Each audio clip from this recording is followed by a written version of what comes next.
All right, welcome to the station. This is Kentucky's only news and commentary show from a conservative perspective, and so we hope you stick with us and enjoy the program tonight. And tonight we're going to discuss the recent primary, the statewide primaries. We had the Republican primary for governor and several other offices, auditors, treasurer, Secretary of State, et cetera. But we're going to focus on the governor's race. That's what everybody's keyed in on, and they want to hear what happened. And so we're going to discuss that tonight with one of the best commenters, or one of the best pundits in the state, Jim Waters from the Bluegrass Institute. And Jim, thanks for being on the show tonight. I'm sure you saw the race, followed it closely. You probably had some of the election parties, and you're that kind of guy. You hang out with all the cool kids in the political world. So. Well, actually, this year I was just so busy working and following the results, I didn't get much time for that. But really? but I do enjoy the process, and I think it's good for American citizens to be involved in and to follow what's happening. I think it's important for Christians to follow it, and so there's a lot of things. There's a lot of historical things happening in our state, and in terms of political, from a political point of view, and also from policy point of view. But sometimes when you're in the forest, you don't see the forest for the trees, right? So you see what's happening, but you don't see the overall impact. But there's been a lot of that, and that'd be a good topic for a show someday. But it's glad to be here. I'm glad to be here, and glad we could work this out today. Well, thanks for being on it. Yeah, and to your point, I think people have realized now that local politics, state politics, is much more important than they realized. And a governor or a mayor or a city councilman or sheriff, local sheriff, they have probably more impact on your day-to-day life than say who's president or who's a senator or from some state. And so local that actually played into this race, by the way. Kelly Craft, talked about the border issues, and that was not a Kentucky issue. That didn't have the effect on us that it did. So I think a lot of media drive the national issues are on people's minds. But what happens at City Hall, what happens in county fiscal courts, what happens in the General Assembly has much more actual impact on our day-to-day lives than many of those federal issues. That's why I enjoy working in the state and on state issues, because like Ronald Reagan said before he left office, nothing's going to get done in Washington for a long time that's going to be good. And he was right about that. So at the state level, we have the opportunity to look at how the registrations have changed. I'm sure others have talked about that. And, the Republicans have taken over the legislature basically and have a super majority. And they're getting more conservative, even within the party in terms of who they're electing. So it's definitely been a sea change. I mean, look at all of the policy, too, that's been passed here. We're now a right-to-work state. We're now getting rid of our income tax. These are things that we were told at the Bluegrass Institute when we started this 20 years ago that they could never happen in our lifetime, and here they are happening. So, so you have a chance. My point is, individuals, and especially Christians, have the opportunity to impact their community and their culture. And I think we're called to be salt, we're called to be light, and that's part of it. You can't be that if you're ignorant. I'm just going to say it that way. Yeah. If you just don't follow it and you're on TikTok and you're doing something else, you're not paying attention. Nothing wrong with being on there some, I guess. Yeah, but, sure. but if you're not learning and thinking about these issues, I think we need to step that up, really. That's right. And that's right. So follow Jim Waters on TikTok every day. He's got his own channel. You will not see me dancing on there. I promise you. That's right. to my 18-year-old's dismay, by the way. That's right. Exactly. Yeah, but it's quite a platform. Well, let's talk about the race. So we had a primary. We had a lot of candidates. And of course, the race between Kraft and Cameron got most of the press, but she came in. Did she come in third? Am I? She did. She did. Yeah, it's remarkable. Ryan all the money Quarles, she spent. Yeah.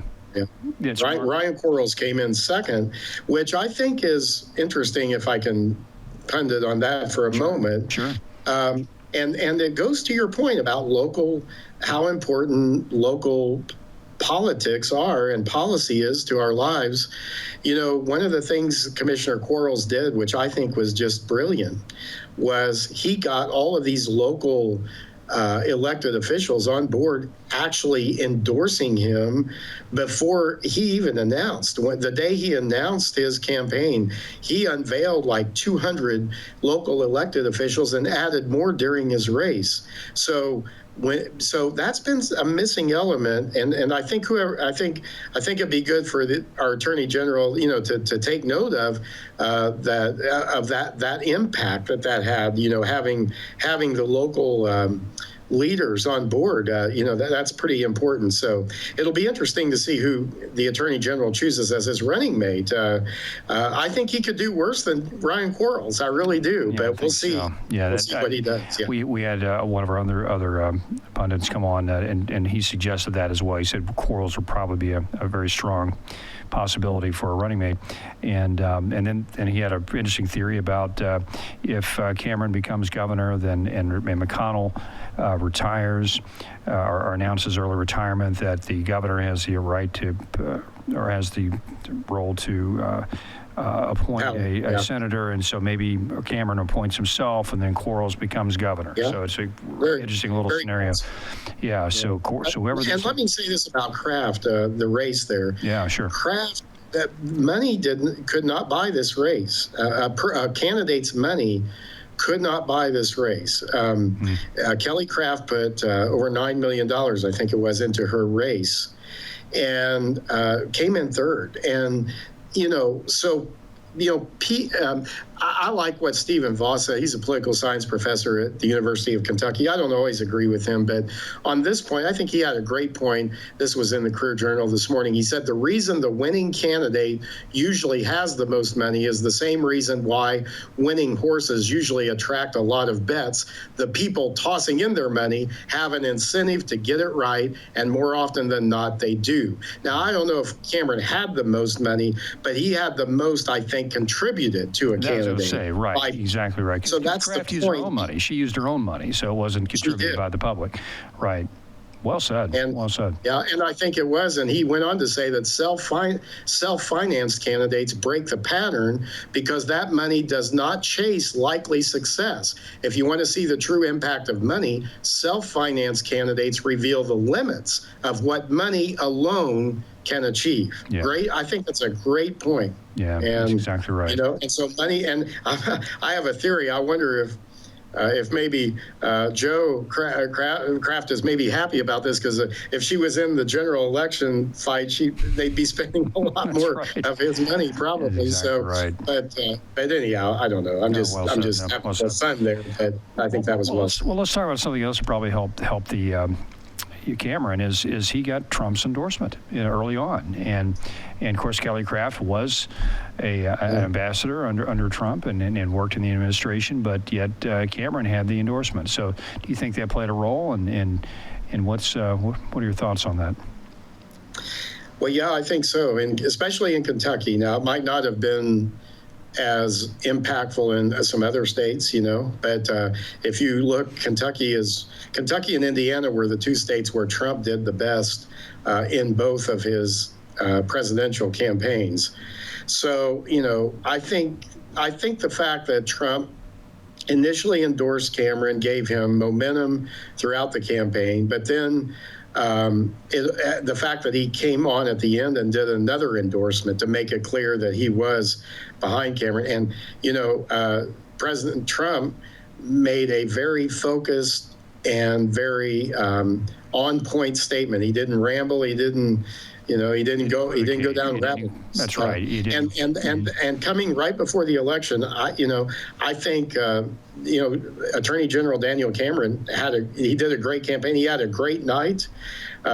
He won very handily, and I want to say this about about the other candidates, about Kelly Craft. I mean, I talking about many, of course, is one thing, but I think she ran a vigorous campaign, and I think having Senator Wise on her team was very wise, by the way. I think because he would have brought a state presence to her campaign. So I don't want to give the impression that I think there were a lot of good candidates, really, in this race. Yeah, right. I think Mike Harmon, I think Auditor Harmon was a good candidate. I think Eric Dieters, brought some interesting. He had the most interesting commercials, ads. I think He sure did. If you watched his ads, and debates. and so if you take, so I think the nominee is really wise to take all of those things and try to embed some of that in his own campaign in the fall, because I'll tell you this. This campaign really is going to be an uphill climb now. And, Governor Beshear, for all of his faults, and I know we don't agree with him, but just looking at this in an objective way, I think it's his to lose. And now I think it can happen, but I think it's going to take a really Herculean effort with very few mistakes on the part of the Republican nominee. But the momentum of party registration, of what happened during this campaign, really, I think is meaningful. And I'm going to plug my computer in. Sorry, guys. Yeah, sure, go ahead. Well, and to your point, I think Cameron's, the way he ran his campaign, one of the most disciplined campaigns I've seen in a while, and he seems to have a good instinct for playing the right notes, so hitting on the right notes for what needs to be said. Because Cameron came from the McConnell world, right? He was a protege of Mitch McConnell, and which like it or love him or hate him, McConnell is a great force in this country, and for the state. It's been a great thing for the state in a lot of ways. And so, I've got. I'm more of a conservative populist now. I'm kind of moving in that direction with my politics, so I can certainly draw some distinctions between myself and McConnell's politics, but I appreciate who he is. But a lot of folks may have saw that and said, okay, well, he's Mitch, you guys, he's going to be a rhino. He's going to be more of a traditional Republican. I want to be I want a DeSantis governor. I want a Trump style, a fighter. And let's let me say this. But Cameron, I think, seemed to hit the right notes. I think he was able to make the right statements and assure people that he was going to be that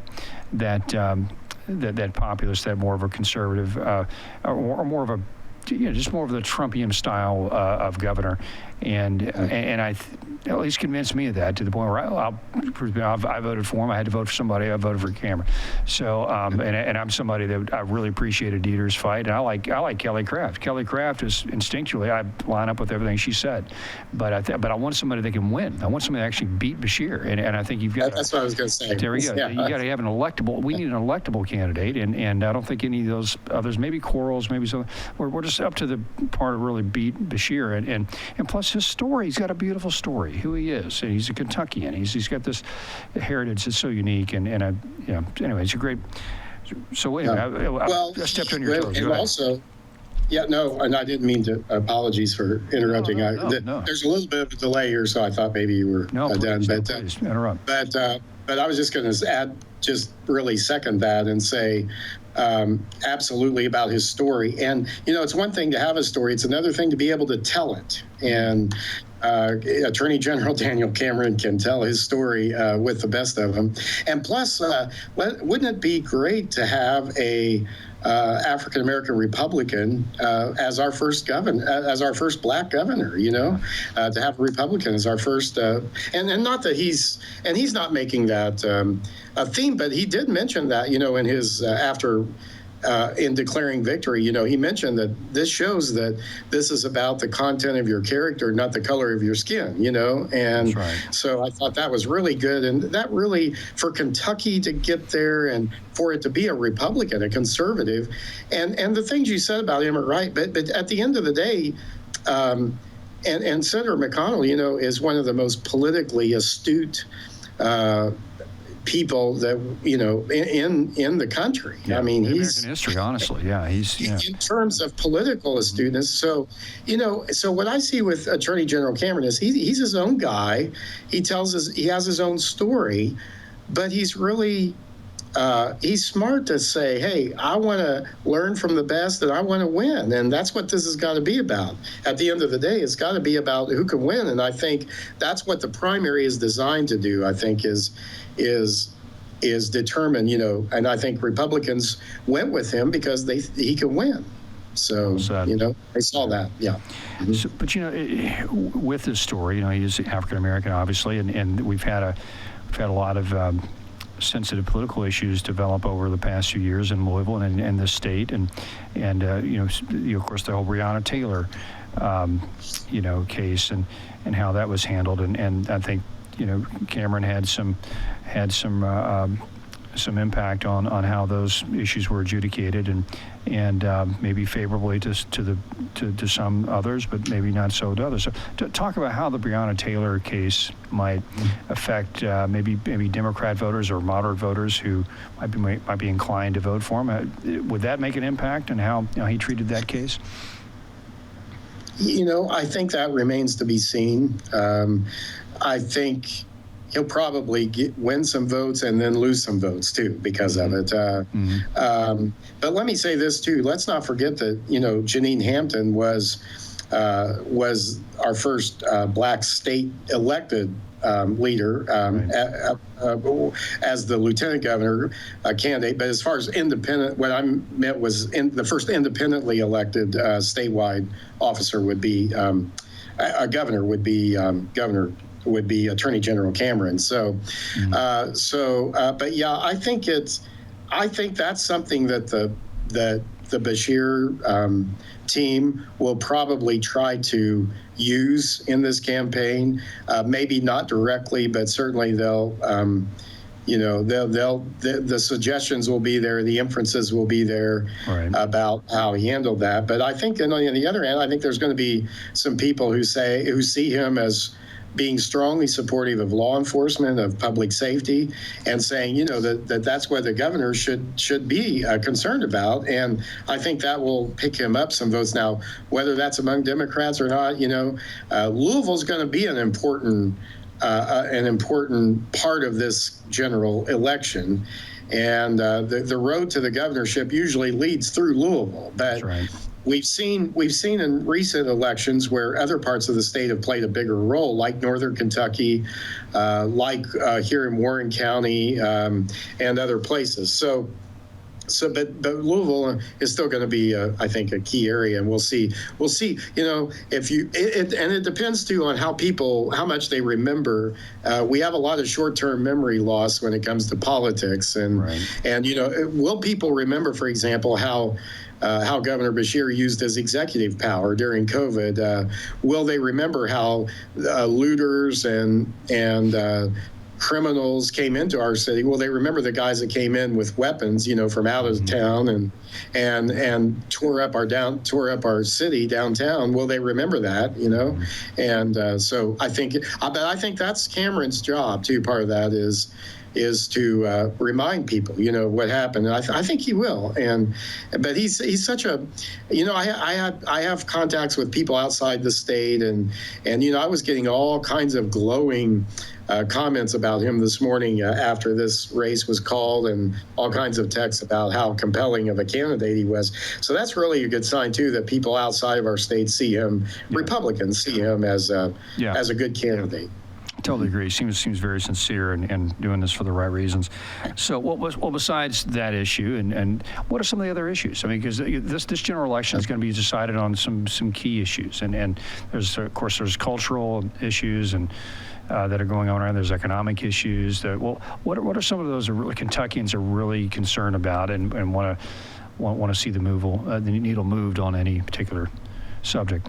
So, yeah. Well, our economic situation is always going to be, a big part of the discussion, especially in a general election. I think there will be a debate, and I think what's going to happen is that Governor Beshear is going to try to claim some credit for some of the economic successes that we've had in terms of policy, such as lowering our income tax rate, which he signed he signed the second step in that. He vetoed the first step. Right, So, right. which it's amazing what an election year can do. Right, Yeah, exactly, to right, a politician.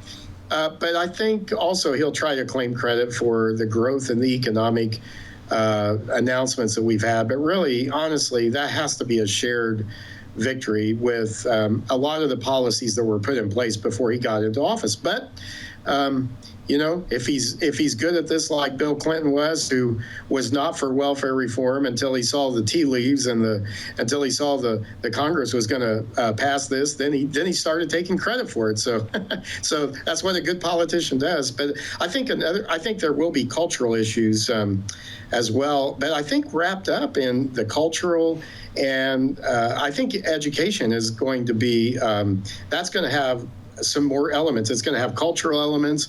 It's also going to have workforce development elements in there. There's a lot of concern about, you know, bringing jobs to Kentucky that can't be filled, that we don't have the workforce to fill. And then there's a lot of concern, as you know, about whether our education system is really being upfront and honest with parents about what their kids are being taught and about the curriculum, for example, in school districts, and then of course. While this issue's already faded in most other states, Kentucky school choice is going to be a major issue here. And the fact is that no state has really passed a robust, good, strong school choice bill without leadership from the governor. I mean, we have a strong General Assembly here, and I can't give them enough credit for stepping up on this more and more. And in fact, some of the voters, you know, sent people home in the last election who weren't vocal enough and strong enough on this because they want educational freedom in our state. But next year, we're going to probably have a constitutional amendment in the presidential election on this issue. So it really is interesting, the timing of our governor's race, which is this year. So if the Republican wins, I think this will give them time to sort of really use the bully pulpit to really bring about some change on school choice. We're so far behind other states on this. And see, I think parents need to rise up because they're going to need to say, look, these cultural things and controversies that have come into the schools, we need options. If we don't want our kids taught a certain values that clash with ours or that are in opposition to our biblical Christian worldview, we should have the option to take our children to a different school, even if we don't have a lot of money. There should be a way to do that. And so what's going to happen is with this constitutional amendment, if it passes, it's going to open the door to all kinds of options in Kentucky. And it's going to offer Kentucky the opportunity to become really one of the foremost states when it comes to school choice. So I think this is a great political issue for a Republican governor. It's, he can point to other states around us. He's got so many examples across the country of how this has worked. And, something I give Governor DeSantis a lot of credit for, former Governor Bush in Florida, they're just leaving Kentucky way behind. The more choice they've gotten, the better their schools have performed. So it's got to be a message that gets out. The challenge on that will be the left-wing groups will pour a lot of money in here. The teachers' unions they'll make this ground zero for school choice, and we're going to have to be ready for that fight. But I want to just say to the legislators and, the leadership has gotten on board with this. And House Speaker David Osborne was one of the co-sponsors of a bill that passed out of committee during the session that would have put a constitutional amendment on the ballot. There were 34 co-sponsors of that bill, more than any school choice bill in the history of our state. Wow. It got 2 readings in the House. This thing has momentum. It has wings. It has legs.